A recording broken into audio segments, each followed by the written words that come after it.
Assalamualaikum warahmatullahi wabarakatuh.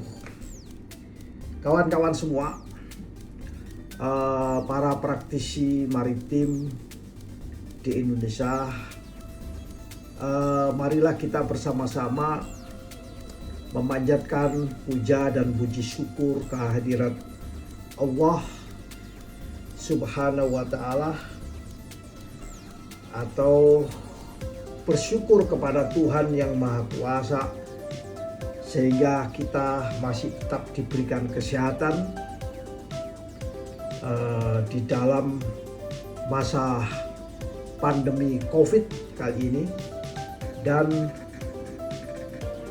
kemungkinan besar COVID ini adalah endless, atau kita hidup berdampingan dengan wabah COVID ini. Artinya dalam istilah kedokteran, mungkin dikoreksi kalau saya yang salah, yaitu disebut dengan endemi.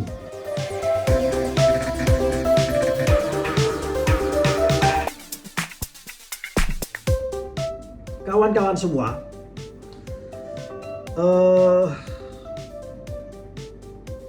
kapal itu terbuat dari material baja dan bukan baja.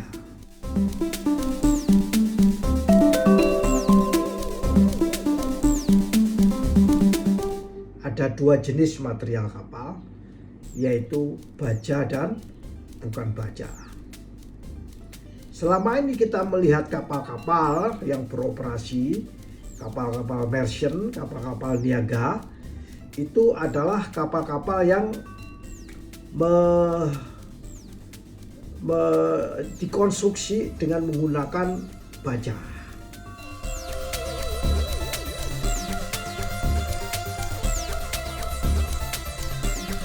Nah, di dunia ini ada kapal yang dengan material selain baja. Misalnya kita buat material dari kayu, dari fiberglass, atau dari campuran aluminium alloy ya, atau ferrosemen ya, banyak macam.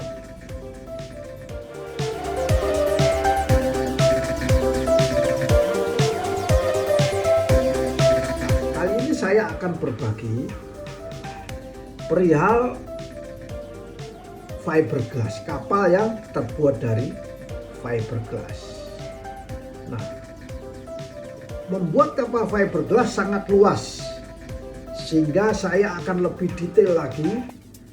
Jadi antara satu kapal, di dalam kapal itu ada namanya sekat-sekat.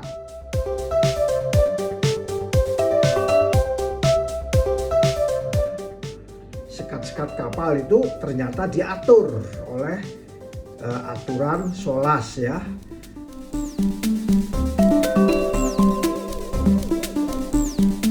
Maupun IMO telah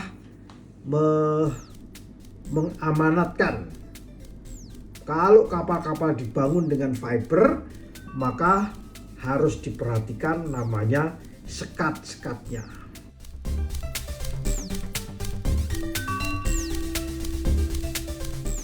Kenapa?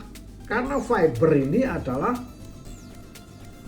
mudah terbakar ya, mudah terbakar, sehingga harus ada ketentuan-ketentuan mengenai sekat. Nah, sharing saya akan saya skupkan lebih kecil lagi, yaitu jenis-jenis sekat.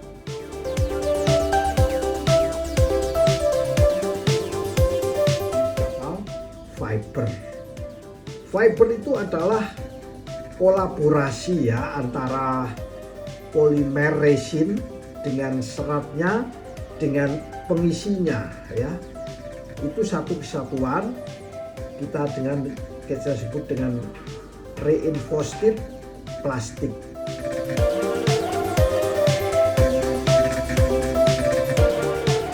FRP ya.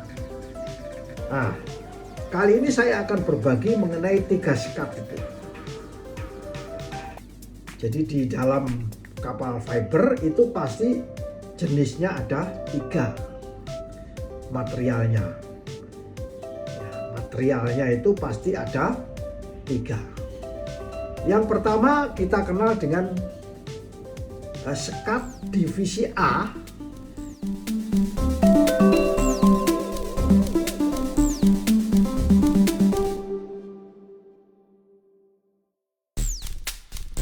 Sekat divisi B yang kedua, dan yang ketiga namanya sekat divisi C.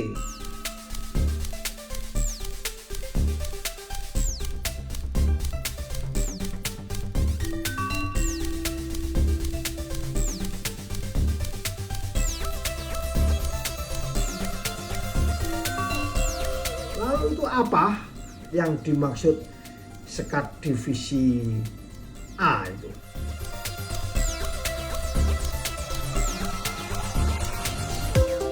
Nah, sekat divisi A ini adalah sekat yang terbuat dari material baja, ya.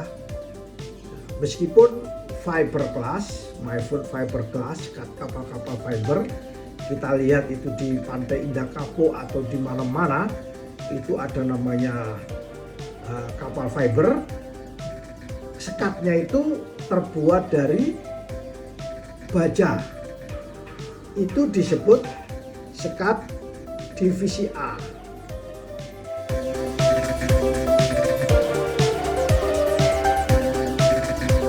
Kenapa? Karena penjalaran api ya antara satu ruangan dengan ruangan lain itu bisa disekat dengan menggunakan baja. Dengan menggunakan baja. Itu disebut divisi A.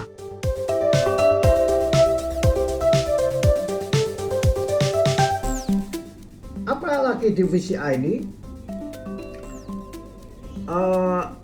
bolehkah tidak dengan baja? Boleh, asalkan material yang material lain yang bukan baja tetapi sulit untuk ditembus adanya api.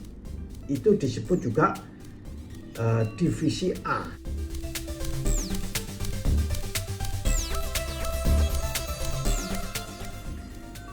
Kapal-kapal fiber yang mempunyai divisi A ini sangat mahal dibandingkan kapal fiber yang divisinya B atau C. Ini sangat mahal, lebih mahal dibandingkan dengan B maupun dengan C.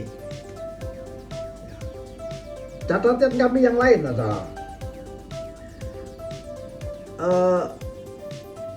kapal fiber harus dilindungi sesuai dengan aturan SOLAS ya, Draft Division, maupun di dalam rekomendasi IMO tentang fiber ya, bahwa api yang ada di satu ruangan kompartemen fiber ini ya, tidak boleh menjalar dalam bentuk nyala api maupun asap ya, misalnya asap kebakaran tidak boleh tembus ke sebelahnya. Nah, ini adalah ketentuan, nggak bisa kita lewati ya. Ketentuan ini harus kita perhatikan baik-baik kalau kita membangun kapal fiber. Dan divisi A ini harus diuji ya, diuji apakah sekat ini dalam waktu 1 jam nyalanya ya, nyalanya istilahnya asap ya, atau nyala apinya itu tembus sampai di sini dalam waktu 1 jam ya. Kalau 1 jam pasti tembus, kalau di bawah 1 jam tidak tembus ya. Ketentuannya divisi A ini adalah api yang ada di ruangan A ya, di ruangan tertentu ini tidak boleh tembus sampai ke ruangan lain, dikasih waktu 1 jam. Begitu juga asapnya tidak boleh tembus ke ruangan lain itu sampai dengan 1 jam. Itu namanya divisi A.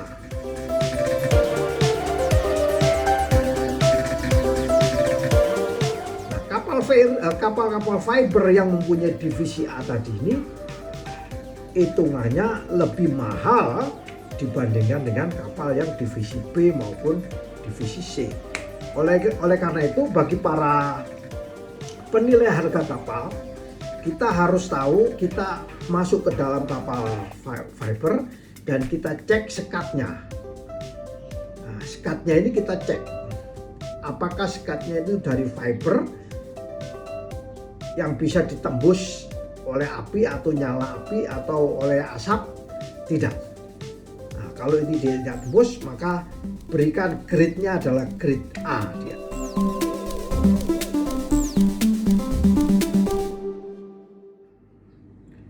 Nah, ini sudah mulai pelan-pelan bisa membedakan mana itu fiber divisionnya A atau B atau C.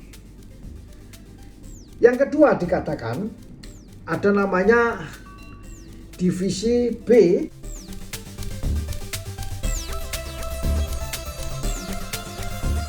Nah, divisi B ini dikatakan kalau tadi divisi A nggak bisa dilewati. Divisi B terbuat dari material ya selain baja.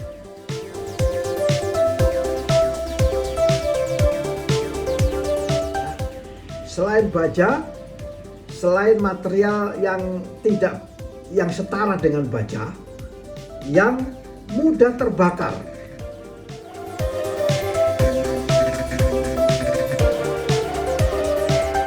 Jadi ada kapal fiber yang sekatnya ini mudah terbakar. Mudah terbakar. Jadi ini kita kategorikan sebagai sekat divisi B.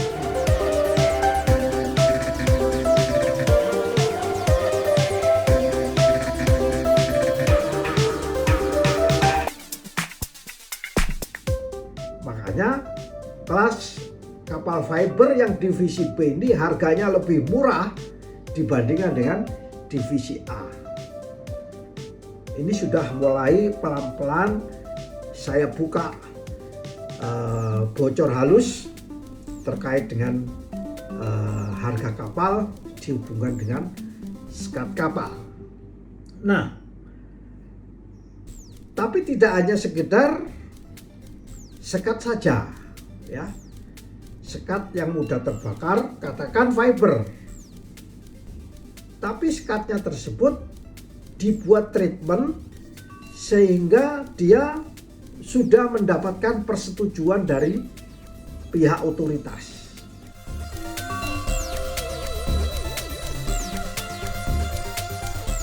Telah diuji dan dia meskipun mudah terbakar, dengan adanya treatment tadi tidak mudah terbakar. Ini disebut divisi B.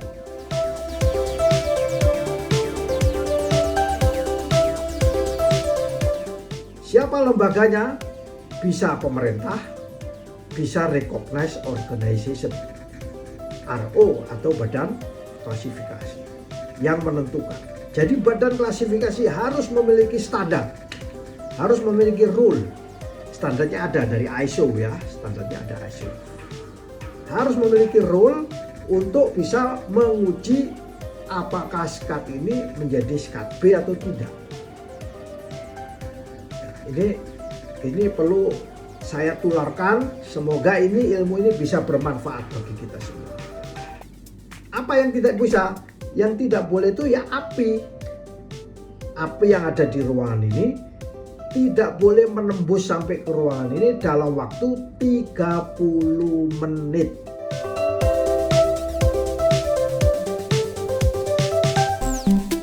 Kalau yang kelas A tadi 60 menit.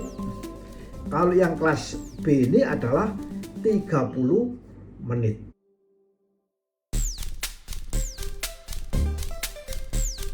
Dalam waktu 30 menit terbakar, kemudian tembus sampai ke sekat berikutnya. Itu dikategorikan sebagai skat kapal fiber divisi B.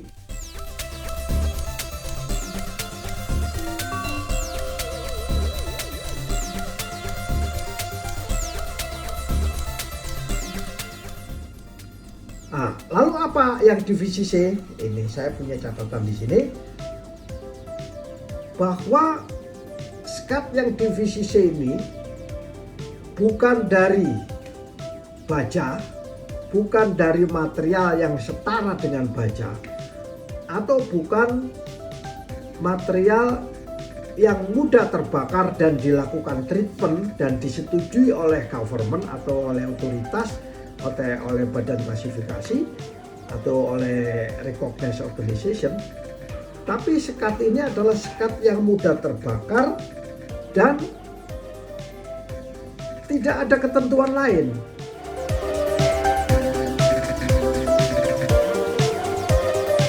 Ya, udah pokoknya dipasang skat aja.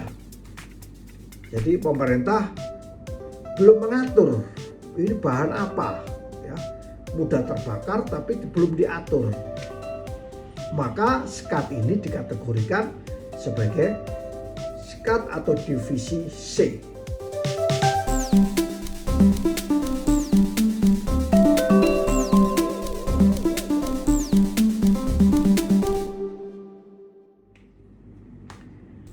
Jadi kawan-kawan semua, kesimpulan dari kapal fiber itu saya bagi menjadi 3 skatnya, A, B, dan C. Tidak mudah terbakar, terbakar tapi diatur oleh pemerintah, dan mudah terbakar tapi belum diatur. Jadi kalau kita menemukan kapal yang belum diatur ini, harganya pasti biasanya relatif paling murah.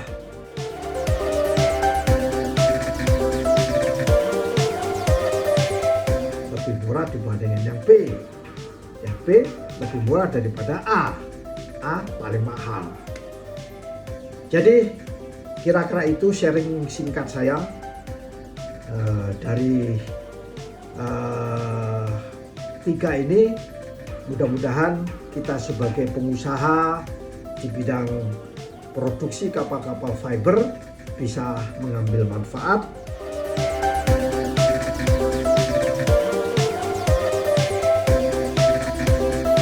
Semoga kita diberikan kesehatan untuk menjalankan aktivitas ke depan. Demikian, wassalamualaikum warahmatullahi wabarakatuh.